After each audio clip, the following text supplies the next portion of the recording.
Comme nous allons sans doute réutiliser notre serveur dans divers projets, ce serait une bonne idée d'en faire un composant. Alors, allons-y immédiatement. Donc, pour faire un composant, le plus simple, c'est de choisir les opérateurs qui nous intéressent. Donc, dans notre cas, l'opérateur web server et le script qui est attaché, et de cliquer ailleurs dans la zone d'édition en choisissant Collapse Selected. Donc, en faisant ça, on se retrouve avec un nouveau composant de type base. Je vais le tasser un petit peu pour qu'on voit. Et le composant a été branché automatiquement à la sortie. Donc, ce que ça présume, c'est qu'à l'intérieur, il y a un out qui a été créé à partir de web server, sur lequel, donc, on va pouvoir récupérer des informations à la sortie du composant. Donc, j'en profite pour renommer le composant, appelons-le serveur. Et de cette façon-là, le composant pourrait être réutilisé dans plusieurs projets et à sa sortie, il y aura les données au format JSON qu'on pourra interroger éventuellement. Peut-être que, question de clarifier un petit peu, là, ici, donc c'est bel et bien un JSON, mais c'était la valeur X de la position, donc c'est ce qu'on avait ici. Donc je vais juste changer les noms pour que ça soit clair. Donc ici, c'était la valeur Y, et le dernier, c'était celui-ci, c'était le clic sur le body. Donc, appelons-le body. Voilà. Donc, de cette façon-là, c'est bien clair le type d'information qui est présente dans chacune. Donc, on a notre composant, on pourrait l'ajouter à la palette, on pourrait le copier-coller d'un projet à l'autre. Mais l'autre aspect intéressant d'avoir un composant, c'est de pouvoir le paramétrer, donc d'ajouter des options qui permettent de contrôler notre serveur sans avoir à aller jouer dans le code à l'intérieur. Donc, dans notre cas, qu'est-ce qui serait intéressant de paramétrer? Bien, par exemple, on pourrait définir un nombre maximum de clients qui peuvent se connecter. Au-delà de ce nombre-là, on refuse les nouvelles connexions. On pourrait paramétrer le délai d'inactivité. Donc, on s'était dit tantôt qu'après 60 secondes ou 120 secondes, on débranche un usager inactif. Le nombre de secondes en question pourrait être paramétré. On pourrait décider de rendre configurable le numéro de port ou même le dossier racine qui sert là, pour aller chercher les fichiers web. Donc, pour faire ça, comment on peut faire? Il suffit de cliquer sur notre composant et de choisir Customize Component.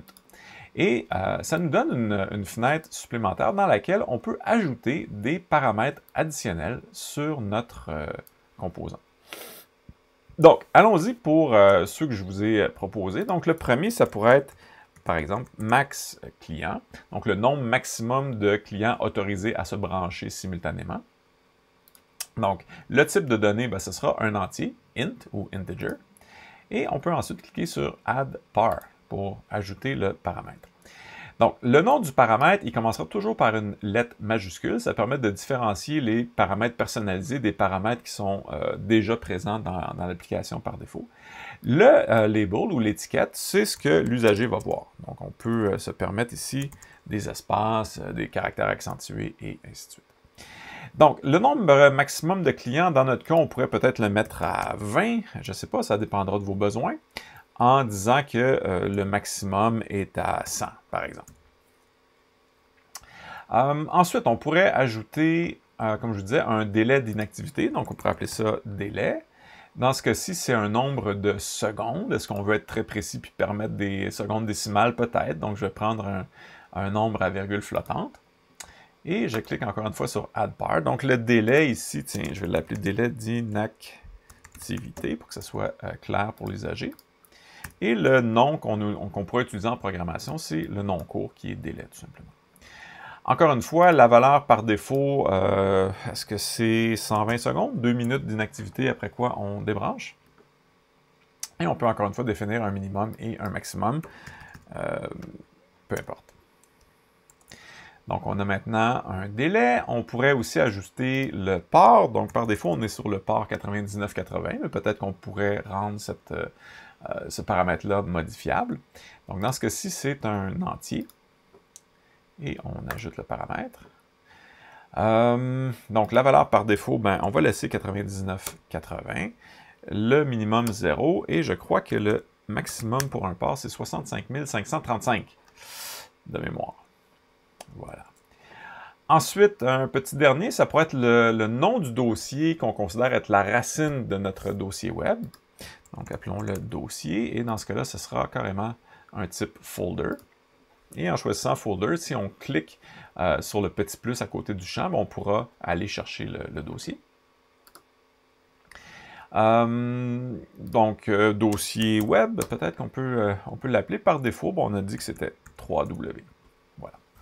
Donc, évidemment, ces paramètres-là, à partir du moment où on les a saisis ici, ils deviennent disponibles sur le composant. Donc, pour les voir, il faut sélectionner le composant et venir dans la section Custom. Et dans la section Custom, vous pouvez voir qu'on a maintenant 4 nouveaux paramètres, c'est-à-dire le nombre maximum de clients, le nombre de secondes d'inactivité, le port et le dossier qui est considéré comme étant la racine du site web, ou en tout cas du serveur web. Ce que je vous disais tantôt, c'est que si on clique sur le petit plus ici, ça nous ouvre la fenêtre du système d'exploitation pour aller piger le dossier. Évidemment, on peut aussi le taper directement à l'intérieur. Et dans notre cas, le chemin sera relatif à l'endroit où se trouve le fichier TOE. Voilà. Maintenant, ce n'est pas tout de définir ces paramètres-là, il faut qu'on s'en serve dans la programmation pour qu'ils deviennent utiles. Donc, par exemple, si on commence avec le nombre maximum de clients, on voit ici l'étiquette, c'est-à-dire la version pour les humains du nom du champ, donc max espace client. Par contre, le nom qui apparaît ici, c'est celui qu'on peut utiliser en programmation, donc max client tout d'un mot.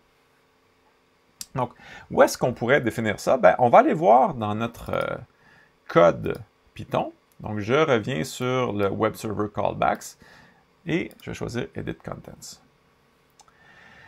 Donc, où est-ce qu'on pourrait utiliser le max client? Probablement au moment où quelqu'un essaie de se connecter, donc sur On Web Socket Open. Donc, ce qu'on pourrait faire ici, c'est tout simplement de dire, si le nombre de clients déjà connectés, donc c'est-à-dire, puis pour compter le nombre d'éléments dans une liste, on peut utiliser len. Donc, si le nombre de clients présents dans notre liste qui s'appelle client,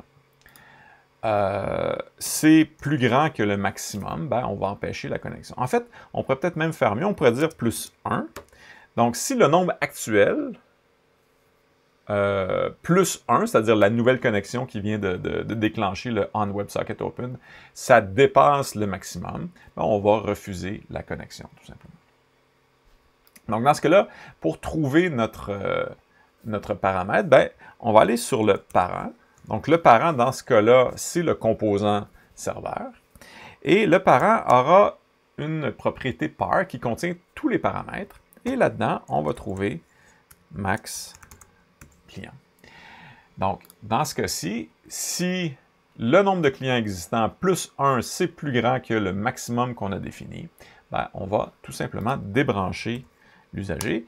Et pour faire ça, on va utiliser WebServerDat. Et en fait, si vous vous souvenez, on l'avait déjà utilisé lorsque un usager était inactif. Donc, on peut venir voir comment on avait fait. C'était dans notre fonction vérifier inactif. Et voici ce qu'on avait utilisé. Donc, je vais copier cette ligne-là et je vais l'apporter à l'endroit où on se trouvait. Donc, WebServerDat.WebSocketClose. Donc, on ferme la connexion et il faut lui préciser quelle connexion. Et dans ce cas-ci, on l'a directement, c'est-à-dire le ID du client qui est ici. On dirait que j'ai un petit problème ici. Je pense qu'il me manque une... Est-ce qu'il me manque une parenthèse? Attendez un peu. Ça va avec ça. Ça va avec ça. Non, c'est bon. Expected expression. Pourtant, ça me semble correct. On va l'essayer. Si ça ne marche pas, on avisera. Donc, si effectivement on décide de débrancher le client, on peut tout de suite terminer l'exécution de la fonction parce que le reste n'aura pas à être utilisé. Voilà. Donc, on pourrait faire un test parce qu'ici, il semble qu'il y a un problème. Expected expression, pourquoi est-ce que ça ne marche pas? Je Je sais pas. Là où il faut faire attention, c'est que des fois, on a des erreurs qui sont rapportées par Visual Studio Code parce qu'il ne connaît pas tous les objets, les propriétés, les méthodes qui viennent avec Touch Designer. Donc, il faut parfois se méfier un peu, mais on va essayer. Puis s'il y a une erreur, ben, on la verra dans la console, puis on pourra la corriger. Donc, dans ce cas-ci, comment est-ce qu'on pourrait le tester? Ben, je remonte de 1 et je vais venir voir les paramètres. Donc, si on mettait un nombre maximum de clients à 2, ben, on pourrait simuler 3 connexions et vérifier que la troisième ne passe pas, tout simplement. Donc, est-ce que mon serveur est démarré? Il est démarré. Donc, je vais venir voir... Oh! Ah, ben le voilà notre erreur. Invalid character in identifier. On dirait qu'il y a un caractère curieux ici. On va venir voir ce qui se passe. C'est comme s'il y avait un caractère invisible ici. Ah, bon, ben il y avait quand j'ai copié-collé, on dirait que j'ai accroché quelque chose. Donc, il y avait un caractère invisible juste devant que j'ai maintenant enlevé. D'accord. Donc, ben, je vais redémarrer le serveur là, pour être certain qu'on n'a pas de problème. Tiens, je vais vider l'affichage ici. Je redémarre. On n'a pas d'erreur. Excellent. Et donc, on va essayer de simuler 3 connexions pour voir si la troisième est refusée. Donc, je rafraîchis mon client. Je démarre une première connexion. Donc, ça semble fonctionner. Je vais faire un deuxième onglet. Donc, je démarre une deuxième connexion. Ça semble encore une fois fonctionner. Évidemment, on n'a pas les informations parce que les informations qui apparaissent ici sont celles du premier client. Mais si je reviens sur le premier client, on voit que les éléments bougent. Et si j'essaie une troisième connexion, normalement, ça devrait être refusé. Et voilà, donc la connexion a été refusée. Donc notre paramètre de client maximum semble fonctionner. Maintenant, il nous resterait à injecter les autres paramètres. Donc, on avait comme deuxième paramètre le délai d'inactivité qu'on avait mis à 120 secondes. Donc, à quel endroit est-ce qu'on utilise le délai d'inactivité? Ben, je présume que c'est dans notre vérification d'inactivité, donc dans la fonction vérifier inactif. Ici, on avait mis 60 secondes. Ben, on va faire la même chose, c'est-à-dire qu'on va aller dans le parent, on va récupérer le paramètre qui s'appelle délai, et on va s'assurer que après le délai spécifié, la connexion soit fermée. Donc évidemment, pour faire un test, on pourrait réduire le délai, sinon ça risque d'être long un peu.